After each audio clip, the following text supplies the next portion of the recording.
বিশ্ব নবীর পথ চিরশান্তির পথ, অশান্ত বিশ্বে তুমি রহমত, এসো তাই মেধা মননে জেনে নি। আসসালামু আলাইকুম ওয়া রাহমাতুল্লাহি ওয়া বারাকাতুহু। আলহামদুলিল্লাহ ওয়াসসালাতু ওয়াসসালামু আলা রাসূলিল্লাহ ওয়া আলা আলিহি ওয়া সাহবিহি ওয়া মান ওয়ালা, আম্মা বা'দ। কাছে দূরে দেশে বিদেশে যে যেখানে বসে এই মুহূর্তে প্রিয় দর্শক এনটিভির ইসলামিক আয়োজন, এই নিয়মিত আয়োজন দেখছেন দরসে হাদিস, আপনাদের সবাইকে জানাচ্ছি অনেক অনেক মুবারকবাদ। আলহামদুলিল্লাহ, আল্লাহ রাব্বুল আলামিনের দরবারে আমরা শুকরিয়া আদায় করছি যে এই আয়োজনটির মাধ্যমে রাসূল করিম সাল্লাল্লাহু আলাইহি ওয়াসাল্লামের মুখ নিঃসৃত কিছু উত্তম কথা আমরা জানার এবং বোঝার চেষ্টা করছি। এবং আমরা এটাও আপনাদেরকে জানাতে চাই যে এই আয়োজনটির মাধ্যমে মূলত দরসে হাদিসের এই আয়োজনে আমরা রিয়াজুস সালেহিন, রাসূল করিম সাল্লাল্লাহু আলাইহি ওয়াসাল্লামের বিভিন্ন বিষয়ের উপরে আমাদের জীবন চলার পথে যা দরকার, যা প্রয়োজনীয়, সেই সম্পর্কে আল্লাহর রাসূল সাল্লাল্লাহু আলাইহি ওয়াসাল্লামের হাদিসগুলোকে একত্রিত করা হয়েছে এই গ্রন্থে রিয়াজুস সালেহিন। আর এই গ্রন্থ থেকেই আমরা মূলত আপনাদের সামনে হাদিসগুলো তুলে ধরার চেষ্টা করি। আর আজকে এই পর্বে আমি যে বিষয়ে আপনাদের সামনে আলোচনা করব সুন্নাহর আলোকে, হাদিসের আলোকে, সেটি হচ্ছে যে আমাদের শিআর, মুসলমানদের অনবদ্য চরিত্রের একটি অনুপম আদর্শ বলা যায় সালাম। সালামের আদান প্রদান আমরা কিভাবে করব এবং সালামের আদান প্রদান নিয়ে আমরা ইনশাআল্লাহ তাআলা কথা বলবো আজকের পর্বে ইনশাআল্লাহ তাআলা। প্রিয় দর্শক, তাহলে আসুন আমরা প্রথমে হাদিসটা জেনে নেই, তারপরে ইনশাআল্লাহ তাআলা আলোচনা শুনব। এই প্রসঙ্গে অনেকগুলো হাদিস আছে, আমি আপনাদের সামনে তুলে ধরার চেষ্টা করছি। প্রথম যে হাদিসটি আমার সামনে আছে আব্দুল্লাহ বিন আমর রাদিয়াল্লাহু তাআলা আনহু থেকে বর্ণিত। তিনি বলেন, আব্দুল্লাহ বিন আমর ইবনুল আস রাদিয়াল্লাহু তাআলা আনহু থেকে বর্ণিত, তিনি বলেন, আন্না রাজুলান সাআলা রাসূলুল্লাহ সাল্লাল্লাহু আলাইহি ওয়াসাল্লাম, একজন ব্যক্তি আসলেন এবং আল্লাহর রাসূল সাল্লাল্লাহু আলাইহি ওয়াসাল্লামকে প্রশ্ন করলেন, আইয়ুল ইসলামে খায়র, হে মুহাম্মদ সাল্লাল্লাহু আলাইহি ওয়াসাল্লাম, আমাদের জীবন বিধান এই ইসলামের মধ্যে আমাদের কি কি আচরণগুলো উত্তম আমাদেরকে বলে দিন, আমাকে বলে দিন যেন আমি পালন করতে পারি।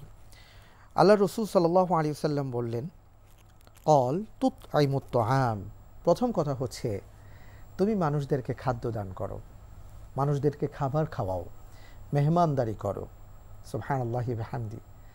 হযরত ইব্রাহিম আলাইহিস সালাতু ওয়াস সালাম সম্পর্কে আমরা জানি যে তিনি জীবনে কোনো দিন মেহমান ছাড়া বসেননি। আল্লাহ রাসূল সাল্লাল্লাহু আলাইহি ওয়াসাল্লাম তিনি যখনই সম্ভব হতো তিনি মেহমানদেরকে নিয়ে বসতেন।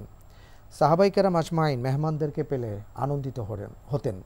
কারণ হচ্ছে পবিত্র কোরআনে কারীমে বলা হয়েছে, ফালাকতাহামাল আকাবা ওয়া মা আদরাকা মাল আকাবা ফাক্কু রাকাবা আও ইতআমুন ফি ইয়াউমিন যী মাসগাবা,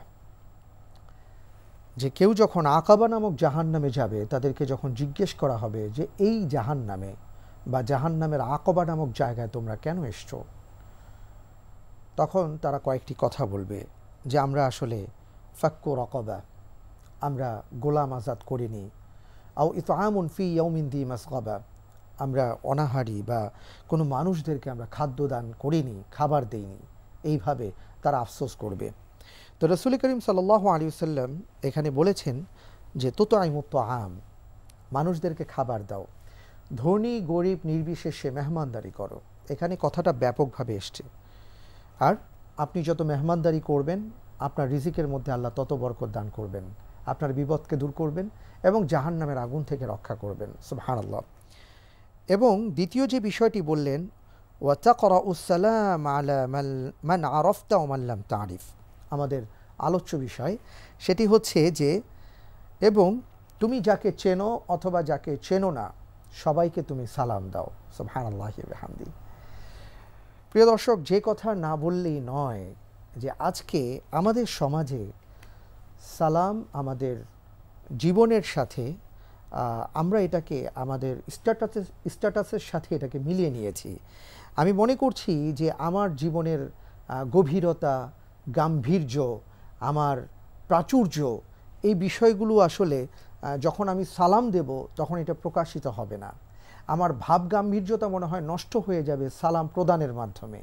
এই জন্য আমরা সালাম আদান করার চেষ্টা করি, প্রদান করার চেষ্টা করি না। আমরা যদি একটু লক্ষ্য করি তাহলে দেখবেন যে আমাদের সমাজে কখনো আমরা দেখি না যে বাবা হয়ে তিনি তার সন্তানকে সালাম দিয়েছেন, মা হয়ে সন্তানকে সালাম দিয়েছেন, স্বামী তার স্ত্রী, স্ত্রী অথবা স্বামীকে সালাম দিচ্ছেন। কেন দিচ্ছেন না? এখানে কয়েকটা ব্যাপার হচ্ছে যে আমরা মনে করছি যে আসলে সন্তানকে সালাম দেওয়ার কি আছে, বা ও ছোট মানুষ, ওকে কেন আমি সালাম দিব। আসলে কি তাই? আল্লাহ রসুল সাল্লাল্লাহু আলাইহি ওয়াসাল্লাম যখনই ঘরে প্রবেশ করতেন তখনই তিনি সালাম দিয়ে প্রবেশ করতেন। মা আয়েশা রাদিয়াল্লাহু তাআলা আনহা তিনি বর্ণনা করেন যে আমরা কখনোই আল্লাহ রসুল সাল্লাল্লাহু আলাইহি ওয়াসাল্লামকে আগে সালাম দিতে পারিনি। পবিত্র কোরআনে কারিমে আল্লাহ তাআলা বলেছেন, ইয়া আইয়ুহাল্লাযীনা আমানু লা তাদখুলু বুয়ুতান গায়রা বুয়ুতিকুম হাত্তা তাস্তানিসু ওয়া তুসাল্লিমু আলা আহলিহা, যে হে ঈমানদারগণ, আল্লাহ তাআলা ঈমানদারদেরকে সম্বোধন করে বলছেন, লা তাদখুলু বুয়ুতান গায়রা বুয়ুতিকুম, যখন তোমরা একে অপরের ঘরে প্রবেশ করবে খবরদার সালাম না দিয়ে, সেই পরিবারের লোকজনকে সালাম প্রদান না করে তুমি কিন্তু প্রবেশ করবে না। এখন আমরা যে আমাদের ঘরে প্রবেশ করি, অন্যের ঘরের কথা বাদ রাখছি, আগে আমার ঘরের কথা বলি। আমি কি আমার ঘরের লোকজনকে সালাম দিই? আমি কি আমার স্ত্রীকে, আমার মাকে, আমার বাবাকে, আমার সন্তানকে আমি সালাম দিচ্ছি? যদি আমি সালাম দিতে পারি তাহলে তারা আমাকে সালাম দিবে। আল্লাহর রসুল সাল্লাল্লাহু আলাইহি ওয়াসাল্লাম সর্বকালের সর্বশ্রেষ্ঠ মহামানব, তিনি তো কোনো দিন সালাম দেবার ক্ষেত্রে তিনি মনে করেননি যে আমি মনে হয় সালাম দিলে আমার ভাব গাম্ভীর্যতা, আমার মর্যাদা কিছুটা হলে কমে যাবে। আস্তাগফিরুল্লাহ। বরং রসুল করিম সাল্লাল্লাহু আলাইহি ওয়াসাল্লাম শিশুদের মাঝে যখন যাতায়াত করতেন, বিচরণ করতেন, তাদের পাশ দিয়ে যেতেন, বা কোনো শিশু যদি তার পাশ কেটে যেত, আল্লাহ রসুল সাল্লাল্লাহু আলাইহি ওয়াসাল্লাম তাকে আগে সালাম প্রদান করতেন। কেন আমরা এই আদর্শে অনুপ্রাণিত হতে পারছি না? এ প্রসঙ্গে পবিত্র কোরআনে আল্লাহ সুবহানাহু ওয়া তাআলা আরও ইরশাদ করেন সূরাতুন নূরের 61 নম্বর আয়াতে, ফাইদা দাখালতুম বুয়ুতান ফাসাল্লিমু আলা আনফুসিকুম, যখন তোমরা ঘরে প্রবেশ করবে, এটা তোমার ঘর হতে পারে, অন্যের ঘর হতে পারে, ফাসাল্লিমু আলা আনফুসিকুম তাহিয়াতাম মিন ইনদিল্লাহ মুবারাকাতান তাইয়্যিবা, তখন নিজেদের লোকদেরকে সালাম প্রদান করবে অভিবাদন স্বরূপ, কারণ এটা আল্লাহর পক্ষ থেকে বরকতময় এবং পবিত্র একটা বিষয়। সুবহানাল্লাহি ওয়া বিহামদি। হযরত ইব্রাহিম আলাইহিস সালাতু ওয়াস সালামের কাছে যখন সম্মানিত ফেরেশতা এসেছিলেন, হযরত ইব্রাহিম আলাইহিস সালাতু ওয়াস সালাম কী করেছিলেন? আল্লাহ তাআলা বলছেন, হাল আতাকা হাদিসু যায়ফি ইব্রাহিম, আপনার কাছে কি হযরত ইব্রাহিম আলাইহিস সালাতু ওয়াস সালামের সেই মেহমানদের ঘটনাটি এসছে? ইদ দাখালু আলাই, যখন তারা এসেছিলেন হযরত ইব্রাহিম আলাইহিস সালাতু ওয়াস সালামের কাছে, তখন তিনি ফাকালু সালামান ক্বালা সালাম, তখন ফেরেশতারা তাকে সালাম প্রদান করেছিলেন, আর উত্তরে হযরত ইব্রাহিম আলাইহিস সালাতু ওয়াস সালামও সালামের জবাব দিয়েছিলেন। ঠিক এমনি করে কেউ যখন আমাদেরকে সালাম দেবেন, আমি কি করব? ওয়া ইদা হুইয়িতুম বিতাহিয়াতিন ফাহাইয়ু বিআহসানা মিনহা আও রুদ্দুহা, কেউ যদি তোমাকে উত্তমভাবে অভিবাদন জানায়, তাহলে তুমি তার বিপরীতে তিনি যতটুকু বলেছেন তাকে ততটুকু বলো, অথবা তার চেয়ে বেশি বলো। সুবহানাল্লাহি বিহামদি।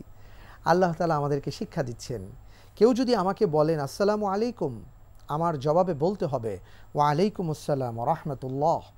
কেউ যদি আমাকে বলেন আসসালামু আলাইকুম ওয়া রাহমাতুল্লাহ, জবাবে আমার বলতে হবে ওয়া আলাইকুম আসসালাম ওয়া রাহমাতুল্লাহি ওয়া বারাকাতুহু।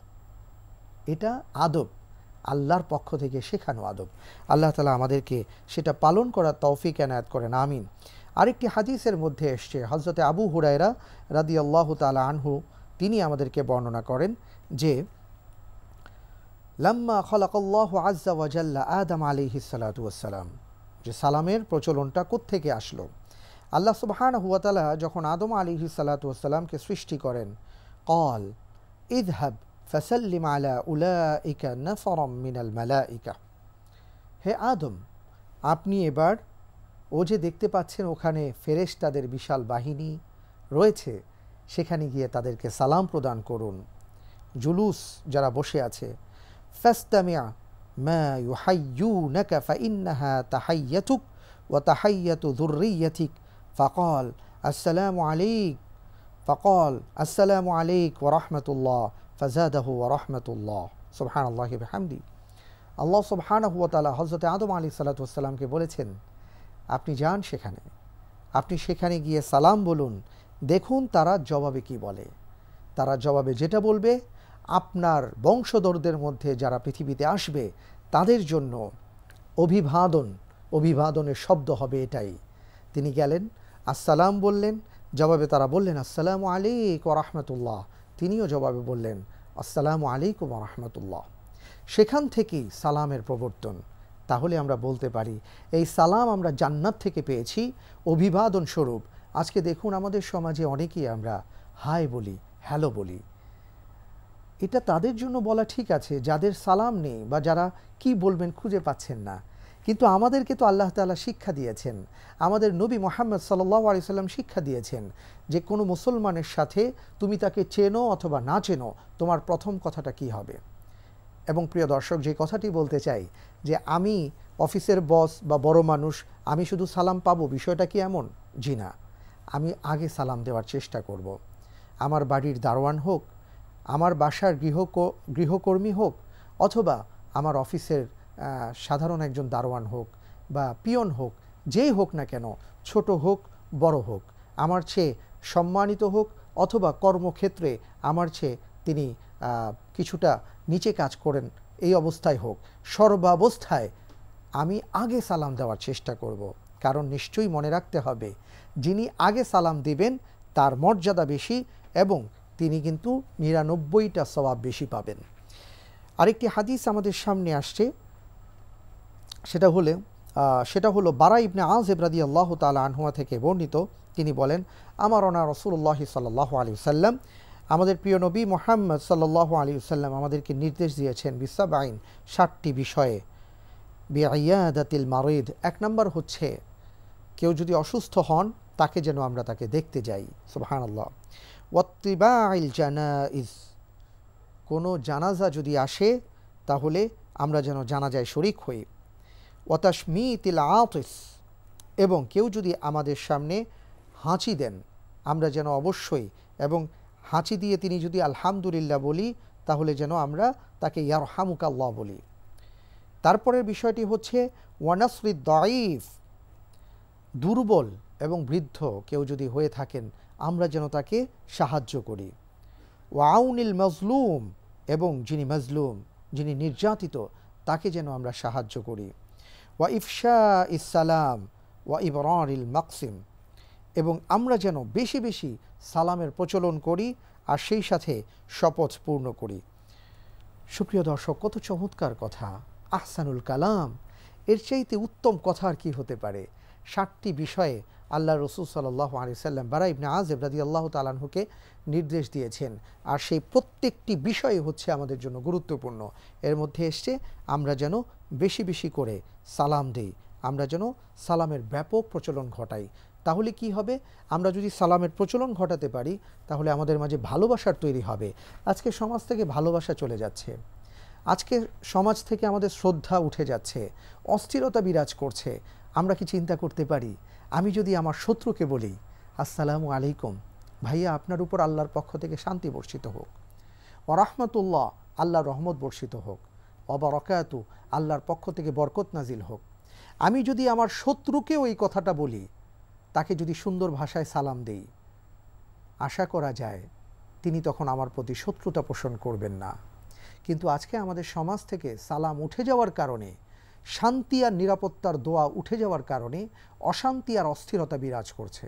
হযরতে আবু হুরায়রা রাদিয়াল্লাহু তাআলা আনহু থেকে বর্ণিত, তিনি বলেন রাসূল করিম সাল্লাল্লাহু আলাইহি ওয়াসাল্লাম ইরশাদ করেন, লা তাদখুলুল জান্নাহ হাত্তা তুমিনু, যতক্ষণ পর্যন্ত তোমরা ঈমানদার না হবে, আল্লাহর প্রতি বিশ্বাস স্থাপন না করবে, ততক্ষণ পর্যন্ত জান্নাতে প্রবেশ করতে পারবে না।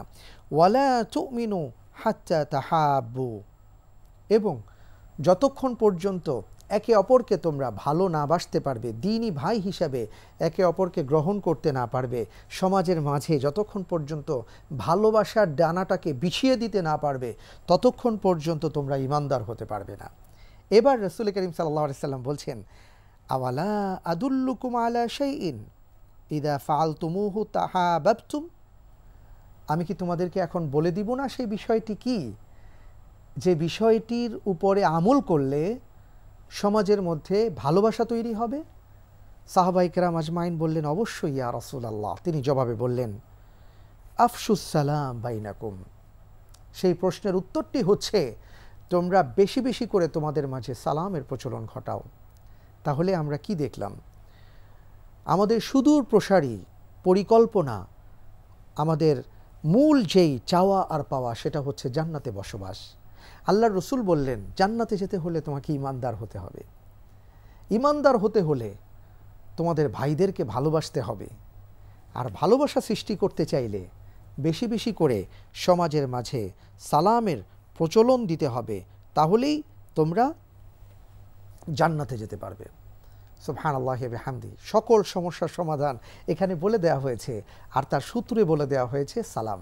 কারণ আমরা যদি সালাম দিতে পারি, তাহলে আমাদের হৃদয়টা অহংকার মুক্ত হবে। আমি যদি সালাম দিতে পারি, তাহলে আমি বিনয়ী হতে পারবো। একজনের ব্যাপারে যদি আমি নিরাপত্তা, শান্তির দোয়া করতে পারি, তাহলে আল্লাহর পক্ষ থেকে আমাকে নিরাপত্তা দেয়া হবে, আমাকেও শান্তি দেয়া হবে। আল্লাহর রাসূল সাল্লাল্লাহু আলাইহি সাল্লাম বলেছেন, কোনো ভাই যদি কারোর জন্য কোনো দোয়া করে, তাহলে আল্লাহ তাআলা সেই দোয়া তার জন্য কবুল করে থাকেন। প্রিয় দর্শক, এই জন্য যেই কথাটি বলবো, আমি কাউকে চিনি আর না চিনি, আমি সবাইকে সালাম দিব। আরেকটি মজার হাদিস আমি আপনাদের সামনে তুলে ধরছি, যে দেখুন সাহাবায়ে কেরাম আজমাইনদের আমলটা কেমন ছিল, যে তারা শুধুমাত্র এই আমল করার জন্য বাজারে যেতেন। হাদিসটি আমার সামনে আছে, আমি বলছি। ওয়ান তুফাইল ইবনে আবি কাব রাদিয়াল্লাহু তাআলা আনহু আন্নাহু কানা ইয়াতি আব্দুল্লাহ ইবনে ওমর ফায়াগদু মাআহু ইলা সুক قال فإذا غدونا إلى السوق لم يمر عبد الله على سقات ولا صاحب بيعة ولا مسكين ولا أحد إلا سلم عليه। এখানে যে হাদিসটি এসছে তিরমিজি শরীফের হাদিস, যেটা রিয়াজুস সালেহিনের মধ্যে বর্ণনা করা হয়েছে, তোফাইল ইবনে উবাই ইবনে কাব রাদিয়াল্লাহু তাআলা আনহু থেকে বর্ণিত। তিনি বলেন যে আব্দুল্লাহ ইবনে ওমর রাদিয়াল্লাহু তাআলা আনহুর কাছে তিনি যাতায়াত করতেন, এবং তিনি ইবনে ওমর রাদিয়াল্লাহু তাআলা আনহুর সাথে সকাল সকাল তিনি বাজারে যেতেন। এবং বাজারে গিয়ে তিনি কি করতেন, সেখানে যত দোকানদার, যত ফকির মিসকিন, বাজারে যারা চলাফেরা করছেন, যাদেরকে দেখতে পেতেন সবাইকে তারা সালাম দিতেন। قال الطفيل فجئت عبد الله بن عمر يوما فاستتبعني إلى السوق فقلت له ما نصنع بالسوق وأنت لا تقف على البيع ولا تسأل عن السلع ولا تسوم بها ولا تجلس في مجالس السوق وأقول اجلس بنا ها هنا نتحدث. فقال يا أبا بطن، وكان الطفيل ذا بطن، إنما نغدو من أجل السلام فنسلم على من لقيناه। রাহু মালিক। তো তোফাইল ইবনে উবাই ইবনে কাব তিনি একদিন জিজ্ঞেস করলেন যে আব্দুল্লাহ বিন ওমর রাদিয়াল্লাহু তাআলা আনহুকে, যে আচ্ছা আমি আপনাকে দেখি যে আপনি প্রতিদিন বাজারে আসেন, এবং বাজারে এসে কোথাও বসেন না, কোনো কিছু কেনাকাটা করেন না, এবং কারোর সাথে তেমন কোনো আড্ডাও দেন না, কিন্তু আপনি বাজারে আসেন, বাজারে এসে তারপরে আপনি সালাম দিয়ে দেখা সাক্ষাৎ এইভাবে হাঁটতে হাঁটতে চলে যান, বিষয়টা কি? তো তোফাইল ইবনে উবাই ইবনে কাব তিনি বলেন যে আমার পেটটা একটু বড় ছিল, এই জন্য তিনি আমাকে মজা করে ডাকতেন। যাই হোক, তো তিনি আমাকে বললেন যে শোনো ভাই, আমি বাজারে আসি কেবলমাত্র সালাম দেওয়ার জন্য, কারণ এই সালামের মাধ্যমে প্রশান্তি বিরাজ করে, আর তাই আমি কেবলমাত্র সালাম দেওয়ার ক্ষেত্রে, সালাম দেওয়ার উদ্দেশ্যেই আমি বাজারে প্রবেশ করি। এখানে প্রচুর মানুষকে পাওয়া যায়। সুবহানাল্লাহি ওয়া বিহামদি।